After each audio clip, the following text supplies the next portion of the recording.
Hey, it's Dave and Evelyn from the camera store, and we're on the Bow River. Talking about the brand new Panasonic S5IIX.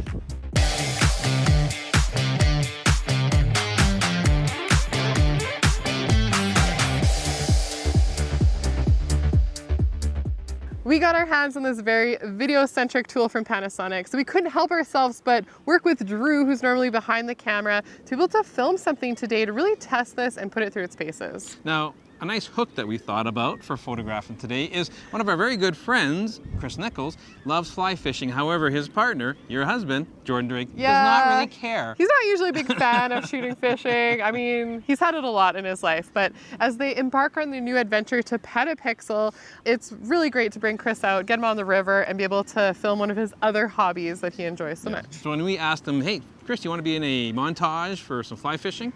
He didn't really hesitate. No hesitation at all. Yeah.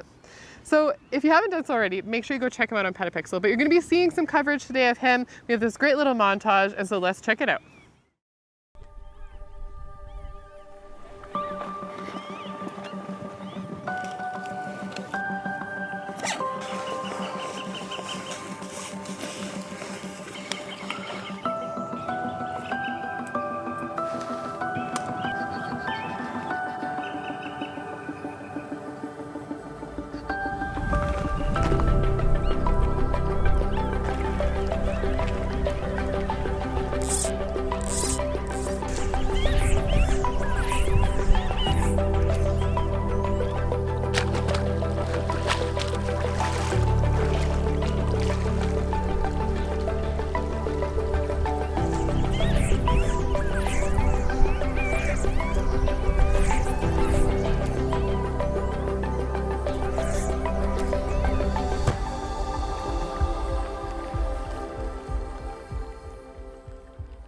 Well, right off the bat, let's start talking about what this camera is like from a photographic standpoint. I know it's the video-centric one, but it's basically the same camera as the S5II. And if you go back to our video there, you can see what to expect from there. We can also look at some of the samples I've shot recently with this 1:400 of my daughter playing rugby.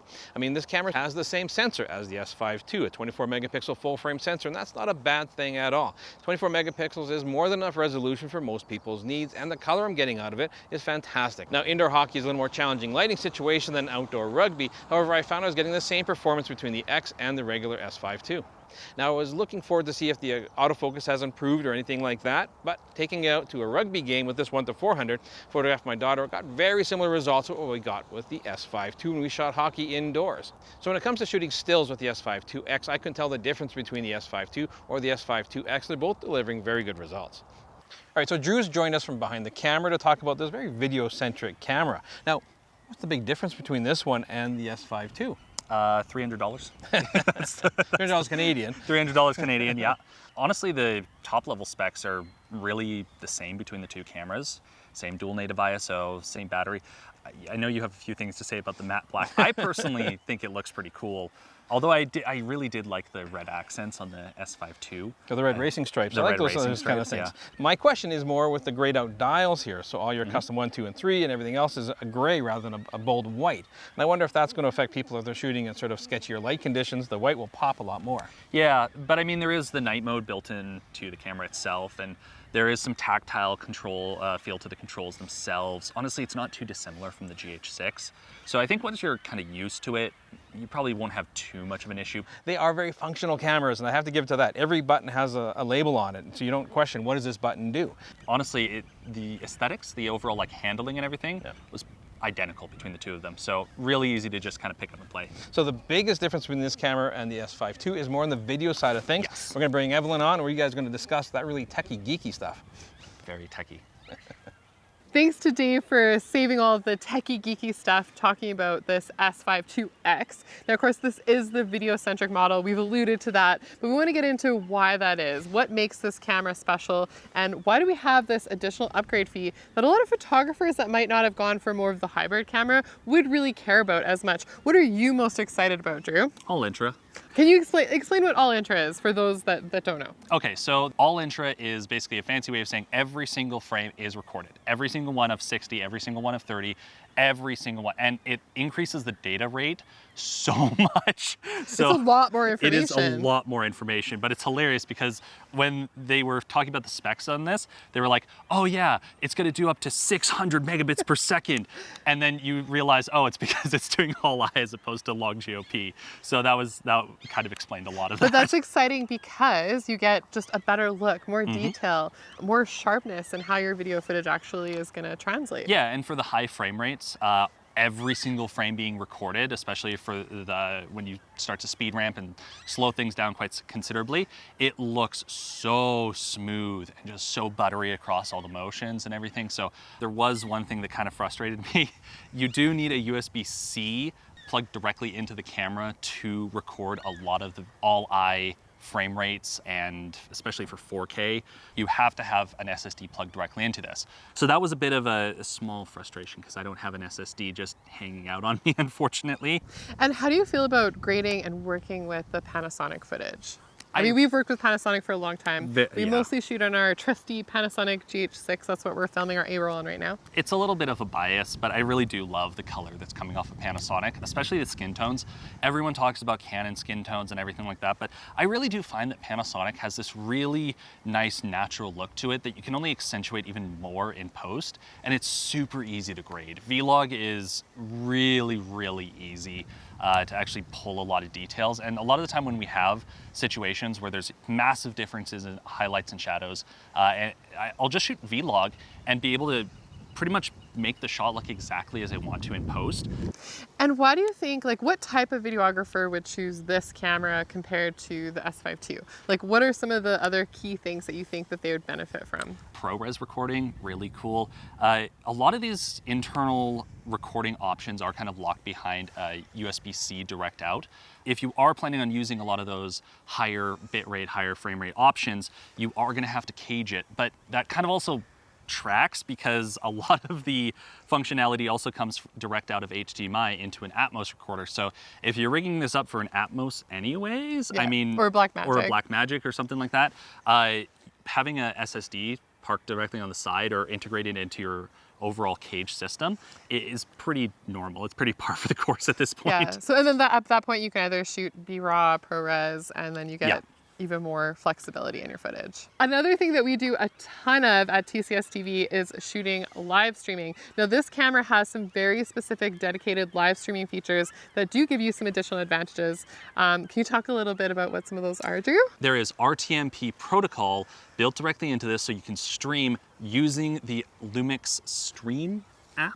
Honestly, it's really cool to be able to just basically go out in the middle of nowhere and set up a stream. Yeah, it's kind of like how we've done it with the YOLO box. You know, there's all these other tools, but the less stuff you have to bring out into the field, places like this. I mean, we're in the city today, but even just being able to pare down your kit is obviously a really nice advantage. Yeah, totally. And yeah, since this is weather sealed and the YOLO box isn't, I mean, there is an extra layer of confidence in taking it out, putting it by water, you know, going out in the middle of a couple of close calls, you know. So all in all, this is loaded with a lot of features that people that are primarily on video production are going to appreciate. So what would you say are like the top few things? Other than the all-eye and everything right there, I really still do like the real-time LUT library that they've got integrated into the S5 II and the S5 IIX. It's so handy, especially for Vlog. There's like 2 or 3 LUTs that we specifically use for Vlog, so having those integrated and baked in the footage, still easily one of my favorite things. Yeah, and tons of video assist tools too. I mean, we have vector scopes, we have waveforms, we have the nice level bar, we have a little bit of everything that really just helps your video production kind of sees things that you might not see right away. Exactly. And we have a fully articulated screen. And a fully articulating screen, yeah. But the screen's bright, which is really nice considering what we were shooting in today, so yeah. Now we do have to mention on the battery side of things, we do pump through batteries pretty quickly, but because we are integrated into the Panasonic system, we have lots of the batteries and it is cross-compatible. You can use the same batteries that go in the Panasonic GH6.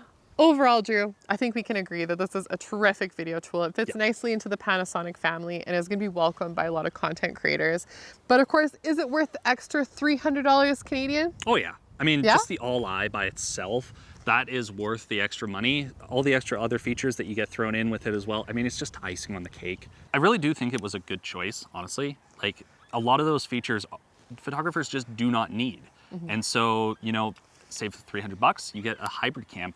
But only $300, and suddenly you've got B-RAW, all internal, you've got all of these extra frame rates, codecs available to you. I mean, it just makes sense. In the montage, you might have noticed there was a couple of aerial shots. Now, we didn't really strap this to a drone and like raise it up. We cheated a little bit. We wanted to make it yeah. epic for Chris Niccolls, you know. 2 of the shots, one of them was shot with a GoPro. I was the one going in the water, just in case you were wondering. And the aerial shots were done on a DJI Mini 2, which was piloted by my good friend Maxwell. And he has a bit of a YouTube channel. It's going through some transitions right now, but it is Maxwell Aerial Photography. So you got to check that out, see it grow, give him some support, subscribe. But of course, as always, we love hearing your comments. We want to know, what do you think about this new version of the camera? Let us know in the comments below. Follow us both on Instagram. And if you're new to the channel, please subscribe, hit the notification bell, and we'll catch you again very soon.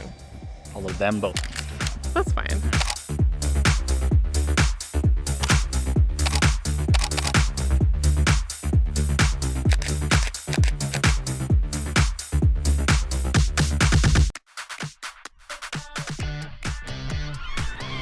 No, I'm not going to cast this. I'm going to chuck it. Yes. Do you want me to chuck it so that way you can?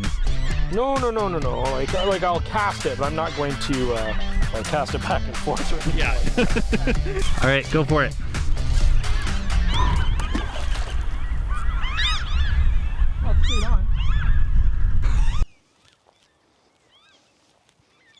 Everybody go. I left already. Hey, thanks for sticking around and watching this episode. I guess I missed the final wrap up.